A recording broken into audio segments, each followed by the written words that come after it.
Hi అండి, welcome to DJ's recipe book. ఈరోజు recipe బుక్లోని రెసిపీ మోర్ కొழంబు. చెన్నై స్పెషల్ అయిన ఈ మోర్ కొழంబు దీన్ని తెలుగులో మనం మజ్జిగ పులుసు అని కూడా అంటాము. దీన్ని ఈరోజు స్పెషల్గా చామదుంపలతో చేస్తున్నానండి.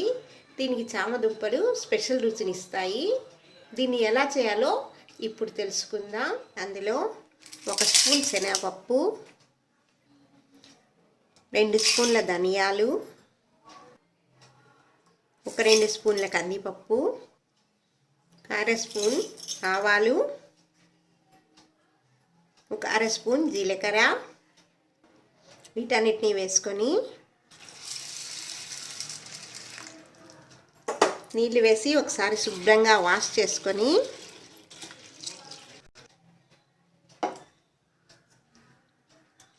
మరికొన్ని నీళ్ళు వేసి 1 గంట సేపు నానబెట్టుకోవాలి. కుక్కర్లో ఈ చామగడ్డల్ని బాగా కడిగి శుభ్రంగా మట్టి అది లేకుండా చేసి తగినన్ని నీళ్ళు వేసి 2 విజిల్స్ వచ్చేంత వరకు ఉడికించుకోవాలి. ఇలా ఉడికిన ఈ చామదుంపలకి శుద్ధంగా మరొకసారి వాష్ చేసుకొని పైన తోలుని తీసి శుభ్రంగా ఒలిచిపెట్టుకోవాలి.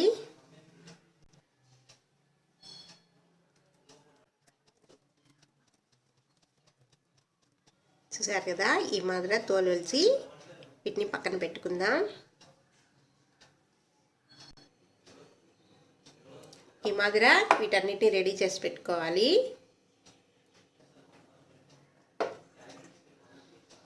పావు చిప్ప కొబ్బరి, పచ్చిమిరపకాయలు, అల్లం. ఈ అల్లానికి పైన తోలు తీసేసి చిన్న చిన్న ముక్కలుగా చేసుకొని మనం నానబెట్టుకున్నటువంటి దీంట్లో వేసి మెత్తని పేస్ట్ లాగా రుబ్బుకోవాలి.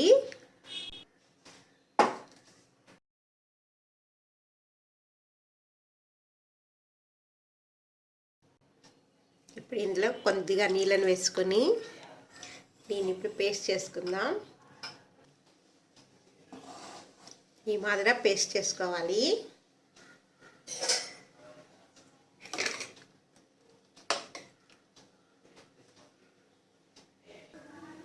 స్టవ్ వెలిగించుకొని దాని మీద ఒక పాత్రను పెట్టి అందులో మజ్జిగని వేసుకొని 1/2 లోటా నీళ్ళని కూడా వేసుకోవాలి. అందులో 1/2 స్పూన్ పసుపు, రుచికి సరిపడినంత ఉప్పు, 1 పావు చెంచా ఇంగువ ఈ మూటి వేసి ఒకసారి బాగా మిక్స్ చేసి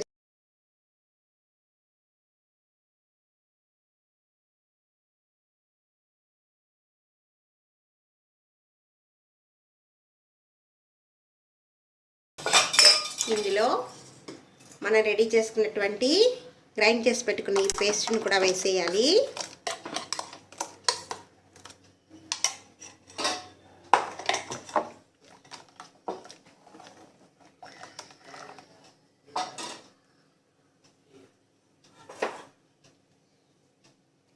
చామదుంపలు కూడా ఇందులో వేసేయాలి.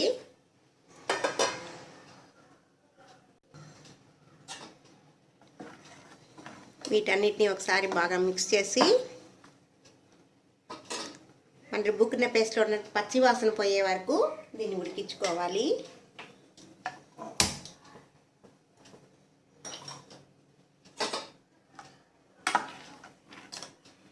మధ్య మధ్యలో కలుపుతూ ఉండాలి, ఎందుకంటే అడుగంటుతుంది.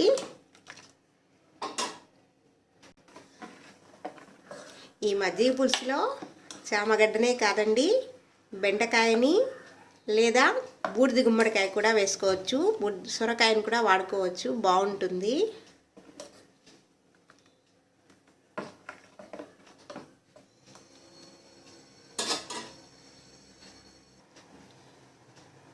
చూసారు కదా, ఈ మాదిరి పొంగు వచ్చేటప్పుడు స్టవ్ ఆఫ్ చేసేయాలి. మజ్జిగ ఎక్కువసేపు ఉడకకూడదు. ఇప్పుడు ఇందులో కొద్దిగా కరివేపాకును వేసుకొని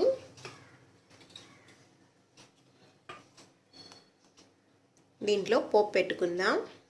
ఇందులో 2 స్పూన్ల నేతిని వేసుకొని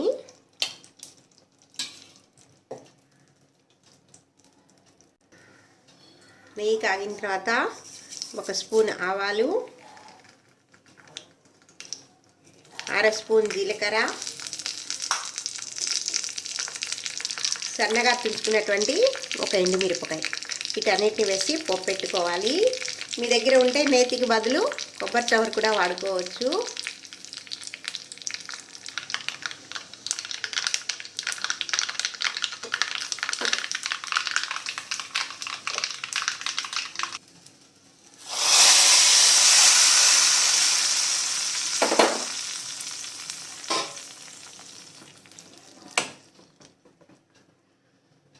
అంతే అండి, రెడీ అయిపోయింది మజ్జిగ పులుసు.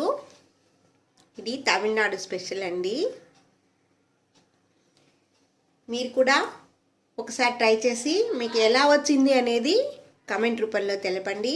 ఈ వీడియో కనుక మీకు నచ్చినట్టయితే లైక్ చేయండి, షేర్ చేయండి, సబ్స్క్రైబ్ చేసుకోండి. మరొక వీడియోలో మళ్ళీ కలుద్దాం.